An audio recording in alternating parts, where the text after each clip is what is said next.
Hello students, good morning. आज हम 9th standard English medium अपना जो चैप्टर चल रहा है, जिसमें से पार्ट 3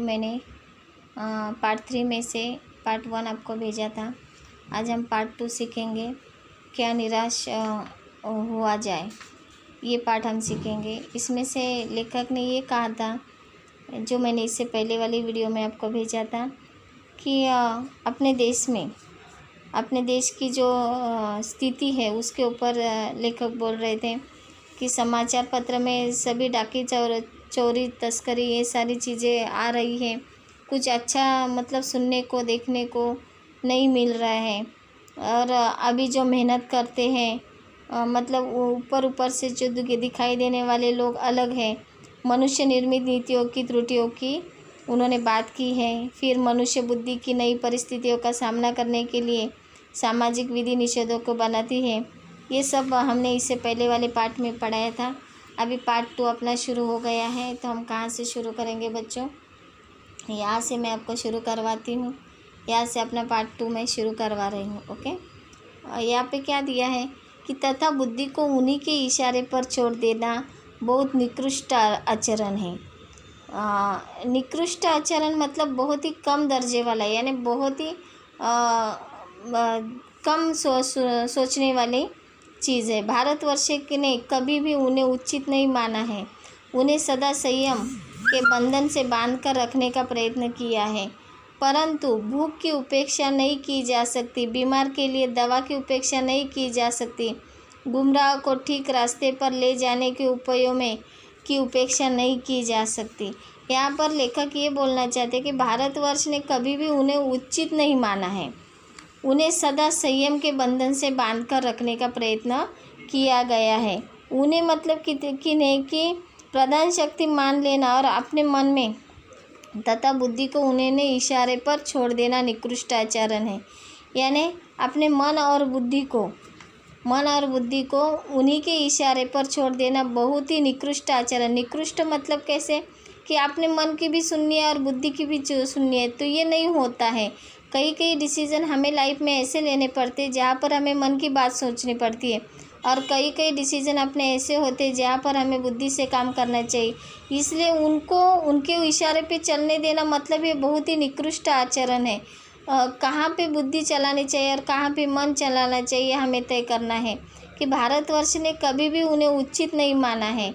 उन्हें सदा संयम के बंधन से बांध कर रखने का प्रयत्न किया है। भारतवर्ष ने उनको कभी भी उचित नहीं माना है, बराबर। उनको हमेशा संयम यानी कंट्रोल के बंधन में बांध कर रखने का प्रयत्न किया है, परंतु भूख की उपेक्षा नहीं की जा सकती, बीमार की दवा की उपेक्षा नहीं की जा सकती, गुमराह मतलब जो रास्ता भटक गया उनको ठीक रास्ते पर ले जाने के उपयोग को उपेक्षा नहीं की जा सकती।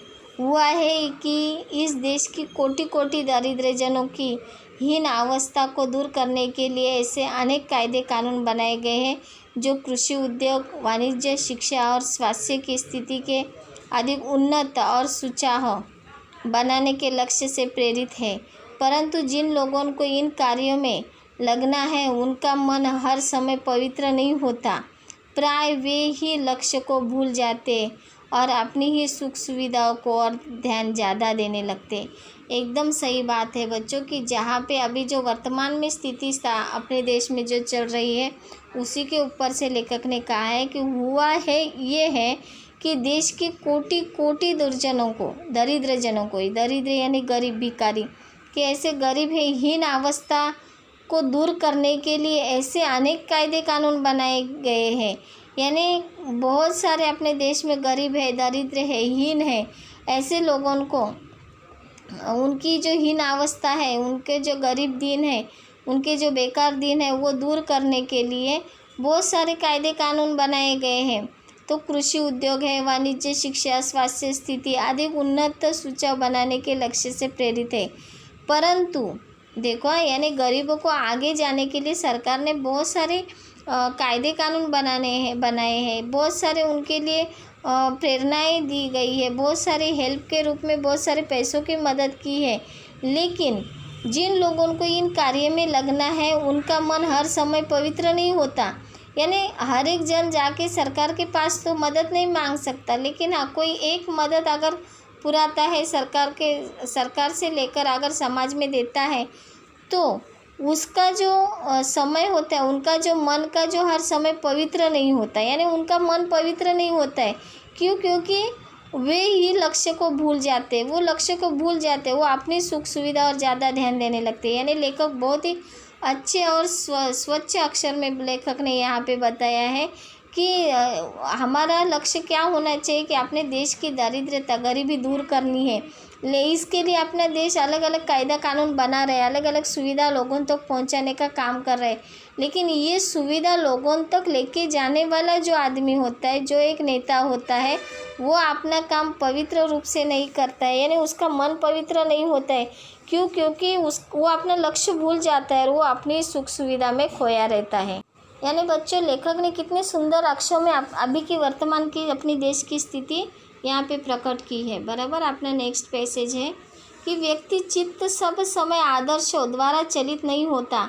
जितने बड़े पैमाने पर इन क्षेत्रों में मनुष्य की उन्नति के विधान बनाए गए, उन्नति मात्रा में लोभ मोह जैसे विकार भी विस्तृत होते हैं। लक्ष्य की बात भूल गई, आदर्शों को मजाक का विषय बनाया गया और संयमों को दाकियानुसी मान लिया गया। परिणाम जो होना था वह हो रहा है। ये कुछ थोड़े से लोगों के बढ़ते हुए लोभ का नतीजा है, परंतु इससे भारतवर्ष के पुराने आदर्श और अधिक स्पष्ट रूप से महान और उपयोगी दिखाई देने लगे हैं। ये पैसेज बहुत ही इम्पोर्टेंट है।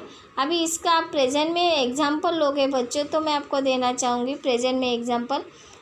जैसे कि अभी कोरोना आ गया है तो सरकार ने बहुत सारी सुविधा लोगों के लिए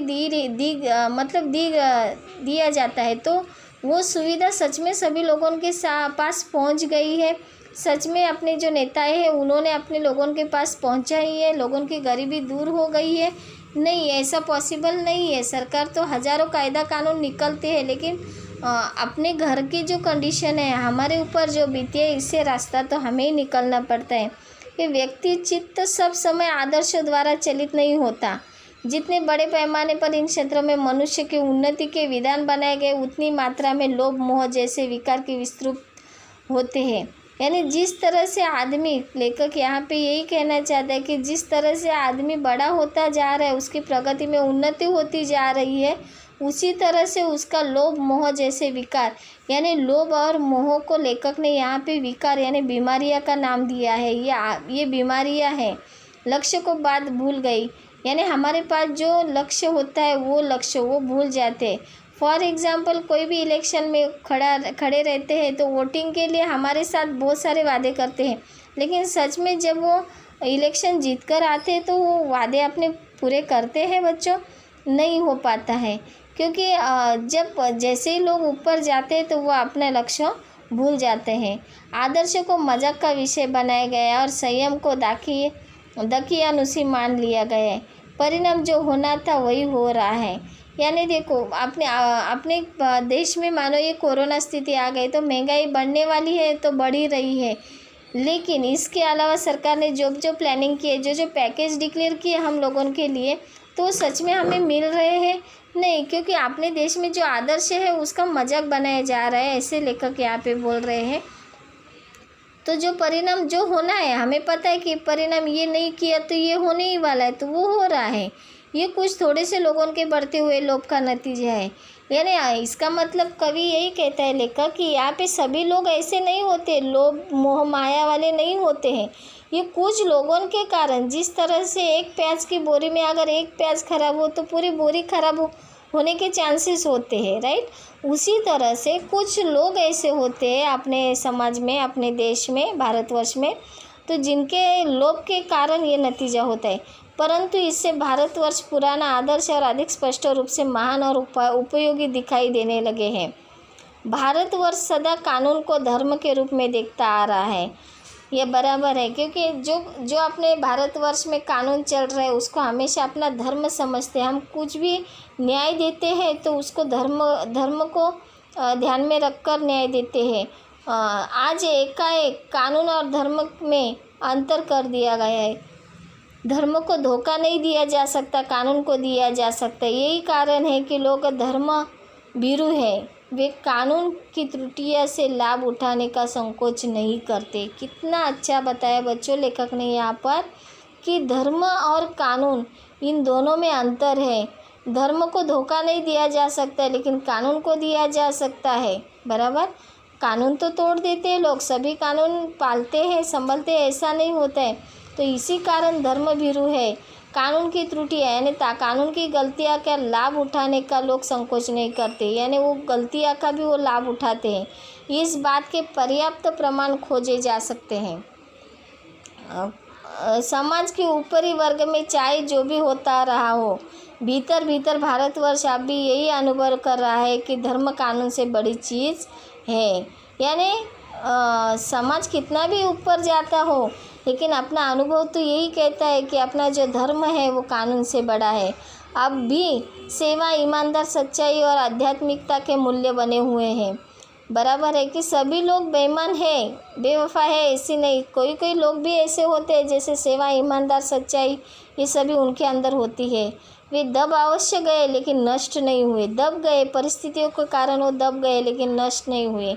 आज भी वो मनुष्य से प्रेम करता है, महिलाओं का सम्मान करता है, झूठ और चोरी का गलत समझता है, दूसरों को पीड़ा पहुंचाने को पाप समझता है। हर आदमी अपने व्यक्तिगत जीवन में इस बात का अनुभव करता है कि समाचार पत्रों में जो भ्रष्टाचार के प्रति इतना आक्रोश है वो यही साबित करता है कि हम ऐसी चीज़ों को गलत समझते हैं और समाज से उन तत्वों को प्रतिष्ठा काम करना चाहते हैं जो गलत तरीके से धन का मान संग्रह करते हैं।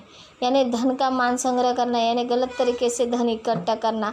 आज समाज में ऐसे भी लोग हैं कि जिनको दूसरों को पीड़ा पहुंचाना पाप लगता है, महिलाओं को सम्मान करते हैं, झूठ और चोरी को गलत समझते हैं। यानी ऐसे सोच के भी लोग हैं। सभी लोग अपने देश में धोखेबाज या चोर ऐसे नहीं होते हैं। दोषों को पर्दाफाश करना बुरी बात नहीं है। बुराई ये मालूम होती है कि किसी के आचरण के गलत पक्ष को उद्घाटित करते समय उससे रस लिया जाता है और दोषोद्घाटन का एकमात्र कर्तव्य मान लिया जाता है। बुराई में रस लेना बुरी बात है, अच्छाई को उतना ही रस लेकर उजागर न करना ये बुरी बात है। सैकड़ों घटनाएं ऐसी घटती है जिन्हें उजागर करने के लोग चित्त में अच्छाई प्रति अच्छी भावना जगती है। यानी बहुत सारे लोगों की ये आदत होती है कि दूसरों का अगर बुरा हो जाता है तो उसमें वो बहुत ही हैप्पी हो जाते हैं, बहुत ही खुश हो जाते हैं। लेकिन बच्चों ये नेचर बहुत ही गलत है कि दूसरों की बुराई में ये मालूम होता है कि किसी का आचरण गलत पक्ष को उद्घाटित करते समय उसे रस लिया जाता है, यानी उसमें मज़ा लिया जाता है कि चलो इसका ऐसे हुआ, इसको कम मार्क्स आए मेरे से।